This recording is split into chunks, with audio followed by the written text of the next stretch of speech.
اب اس کے بعد سوال پیدا ہوتا ہے کہ یہ رات جو ہے مخفی کیوں رکھی گئی؟ تعین کے ساتھ کچھ معلوم نہیں یہ رات کون سی رات ہے، کون سی رات ہے، اس کا جواب تو میں بعد میں دوں گا کہ اس میں جو آراء ہیں مختلف، لیکن یہ کہ اس کو کیوں مخفی رکھا گیا اس پر کچھ پیاری باتیں ہیں جو مفسرین نے کہی ہیں۔ پہلی بات تو یہ کہ جتنی عظیم چیزیں ہیں ان سب کو مخفی رکھا گیا۔ قیامت کب آئے گی؟ مخفی ہے، آئے گی یہ یقینی ہے۔ کب آئے گی؟ یہ تو ان امور میں سے ہے کہ جس کا علم نبی اکرم صلی اللہ علیہ وسلم کو بھی نہیں دیا گیا، جبرائیل کو بھی نہیں دیا۔ چنانچہ حدیث جبرائیل میں واضح طور پر الفاظ موجود ہیں وَمَا الْمَسْئُولُ عَنْهَا بِأَعْلَمَ مِنَ السَّائِلِ، کچھ معلوم نہیں، نہ سائل کو معلوم نہ مسئول کو معلوم قیامت کب آئے گی۔ اب یہ عظیم حقیقت مخفی رکھا گیا اور اس کا خاص طور پر ذکر کیا گیا سورہ طٰہٰ میں، اکاد اخفیھا لتجزی کل نفس بما تسعی۔ اگر تعین کر دیا جاتا تو جو قریب کے زمانے کے لوگ ہوتے وہ تو خوب پھر محنت کرتے آخرت کے لیے، اور ذرا فاصلے والے ہوتے وہ ذرا تساہل کرتے اس کے بارے میں۔ اس کو رکھا گیا ہے، تلوار لٹکی ہوئی ہے، کسی بھی وقت گر سکتی ہے، یہ جیسے گلوٹین کبھی اگر آپ نے دیکھا ہو جس طریقے سے کہ اس کا چھرا گرتا ہے، کسی بھی وقت گر سکتی ہے، لہذا ہر وقت چوکس رہو، چوکس میں رہو، جیسے کہ صحابہ کرام کی شان معلوم ہوتی ہے بعض روایات سے کہ ذرا تیز ہوا چلتی تھی تو وہ سمجھتے تھے کہ قیامت آ گئی۔ اس درجے استحضار تھا اعصاب کے اوپر، اس کا اتنا اثر تھا کہ ذرا تیز جھکڑ چلا اور انہوں نے سمجھا قیامت آ گئی۔ تو اس طریقے سے قیامت کو مخفی رکھا گیا۔ اکاد اخفیھا لتجزی کل نفس بما تسعی، نہ آج سے 100 برس پہلے والوں کو معلوم تھا کہ قیامت کب آئے گی، نہ آج والوں کو معلوم ہے، نہ اگر ابھی دنیا کی عمر ہے ابھی 100 برس اور تو قیامت سے ایک دن پہلے بھی شاید یقینی طور پر معلوم نہ ہو سکے کہ کل قیامت آ رہی ہے، تاکہ ہر وقت جو ہے امتحان اتنا ہی شدید رہے، اتنا ہی کڑا امتحان رہے ہر ایک کے لیے۔ لتجزی کل نفس بما تجزی بما تسعی، تاکہ ہر ذی نفس کو بدلہ ملے اس کی سعی کے مطابق۔ اسی طریقے سے موت کا وقت معلوم نہیں،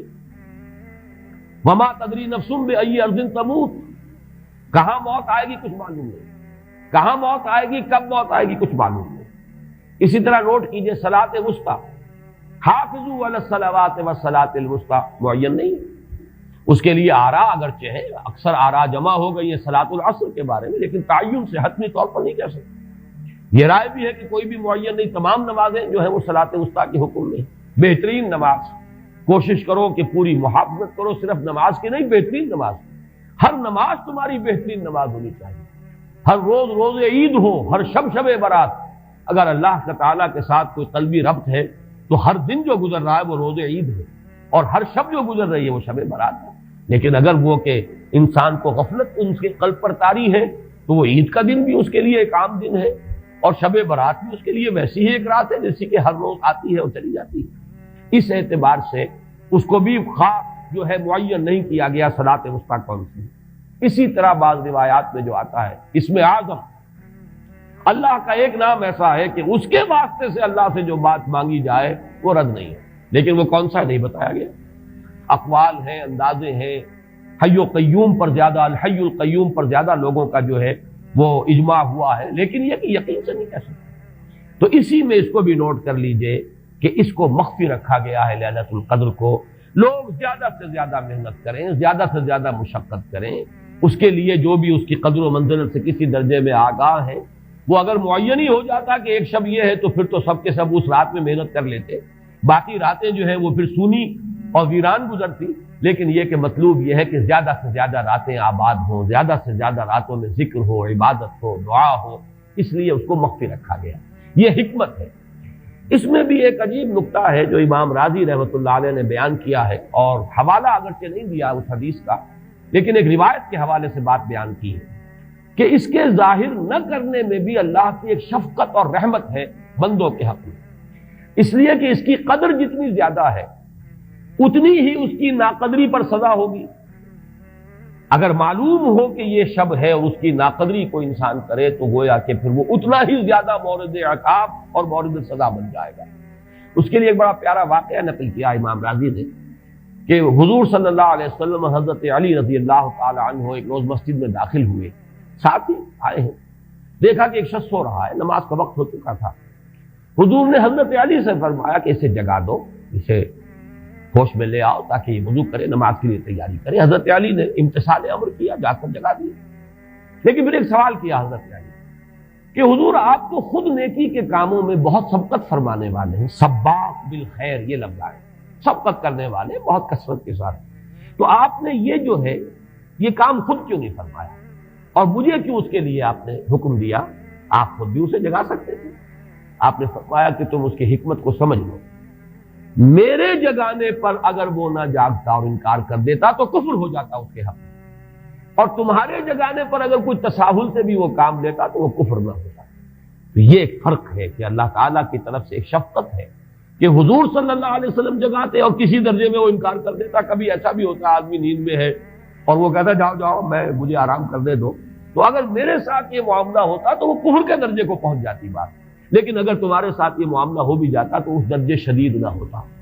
تو گویا کہ حضور نے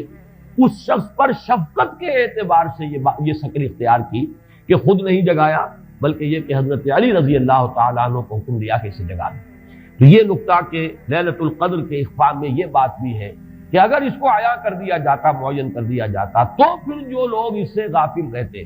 پھر وہ بہت سخت ناقدری کا ارتکاب کرتے اور بڑی سزا کے مستوجب ہو جاتے۔ اب آپ چھٹی بحث ہے کہ وہ رات کون سی ہے۔ اگرچہ ایک رائے شاذ یہ بھی ہے کہ وہ رمضان سے باہر کی رات بھی ہو سکتی ہے، لازم نہیں ہے کہ رمضان ہی کی کوئی شب ہو۔ اس میں چونکہ بعض حضرات نے ایک روایت کی وجہ سے جسے ہم شب برات کہتے ہیں، لیلۃ البرات، یہ شعبان کی 15ویں شب، درمیانی شب، اور اس کے بارے میں ایک روایت موجود ہے حضرت عائشہ صدیقہ رضی اللہ تعالی عنہا کی کہ رات کے وقت ان کی آنکھ کھلی اور وہ باری آپ ہی کے پاس شب باسی کی تھی حضور کی، تو حضور موجود نہیں تھے، تو تشویش ہوئی کہاں گئے۔ تو جب تلاش کی گئی تو معلوم ہوا کہ حضور جنت البقیع قبرستان میں پہنچے ہوئے ہیں اور وہاں آپ ان کے لیے جو بھی وہاں دفن ہیں ان کے لیے استغفار فرما رہے ہیں۔ جب پوچھا گیا معاملہ کیا، تو آپ نے فرمایا یہ بڑی عظیم رات ہے اور اس رات میں فوت ہونے والوں کا فیصلہ ہو جاتا ہے، پیدا ہونے والوں کا فیصلہ ہو جاتا ہے۔ تو اب وہ بھی ایک لیلہ مبارکہ، اسی وجہ سے بعض لوگوں نے وہ جو سورہ دخان کی ابتدائی آیات ہیں انا انزلناہ فی لیلۃ مبارکۃ، اس کو محمول کیا ہے اسی رات پر کہ جس کو ہم شب برات کہتے ہیں اپنی عام اصطلاح میں، لیلۃ البرات اسے عربی میں کہا جاتا ہے۔ برات کے معنی کسی کا چھٹکارا پا لینا۔ یہ شب برات جو ہے وہ برات شادی والی برات نہیں ہے،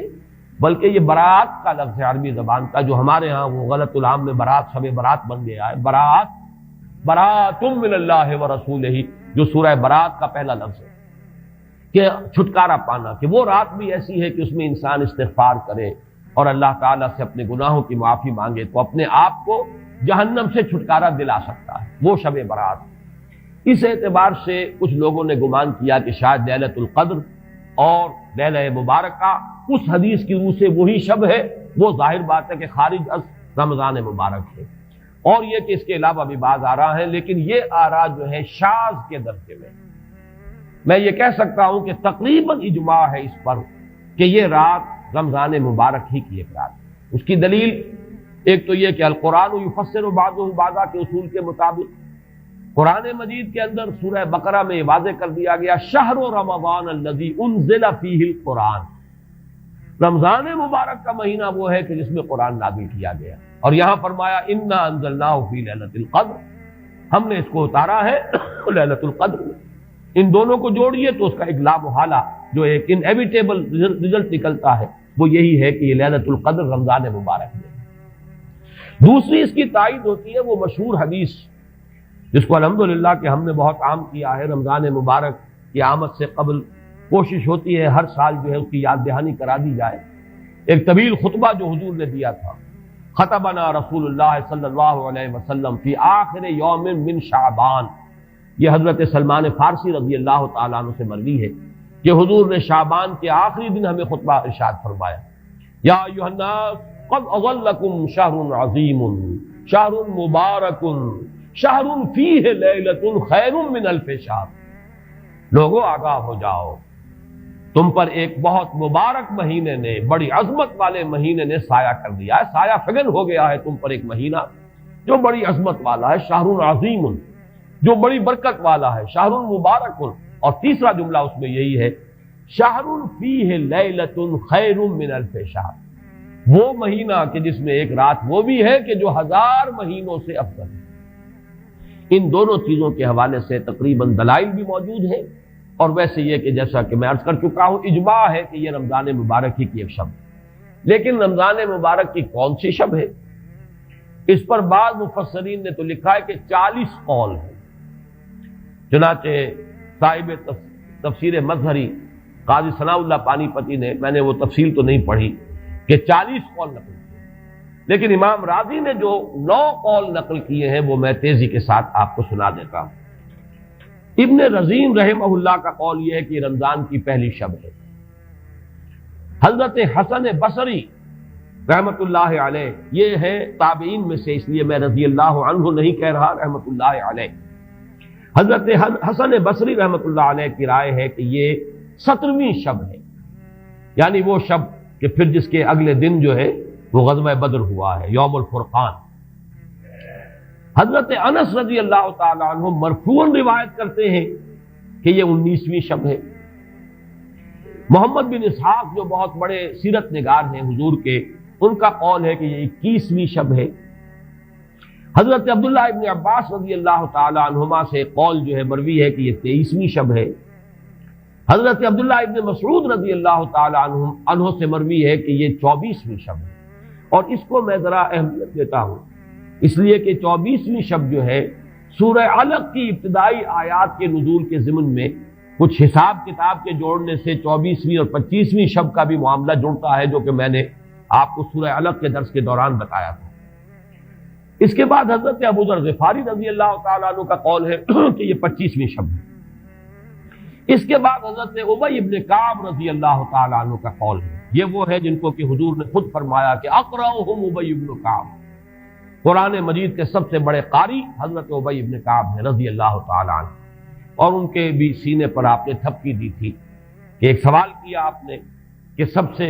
عظیم سورت کون سی ہے،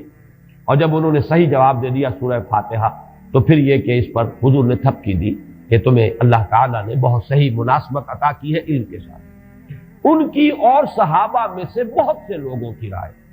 یہاں تک کہ یہ کہا جا سکتا ہے کہ بقیہ اقوال جو ہیں وہ شاذ کے درجے میں ہیں، اور یہ گویا کہ اگر اجماع نہ کہا جائے تو بہت حد تک اتفاق کے درجے میں ہے کہ یہ 27ویں شب ہے۔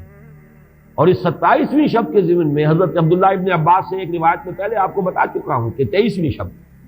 لیکن 27ویں شب کے ضمن میں جو مختلف روایات حضرت عبداللہ ابن عباس رضی اللہ تعالی عنہما سے مروی ہیں، ان میں بھی کچھ لطیف نکات ہیں، وہ میں بعد میں بیان کروں گا۔ اس کے بعد ایک شاذ قول اور بھی ہے کہ یہ 29ویں شب ہے۔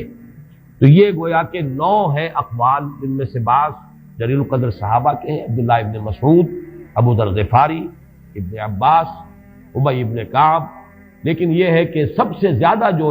اتفاق اگر اجماع نہ کہا جائے تو 27ویں شب پر ہے۔ اس 27ویں شب کے بارے میں حضرت عبداللہ ابن عباس نے 3 نکتے بیان کیے۔ ایک نکتہ تو یہ ہے کہ یہ پوری سورہ مبارکہ جو ہے سورۃ القدر،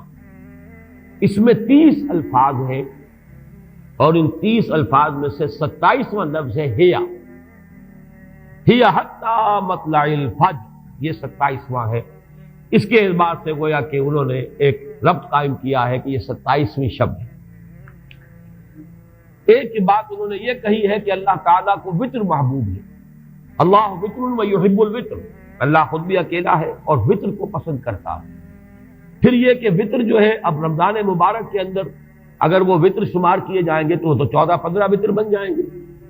لیکن اس میں چونکہ آخری عشرے کے بارے میں بہت سی روایات جو ہیں ان کا تقریباً اجماع ہو جاتا ہے کہ آخری عشرے میں،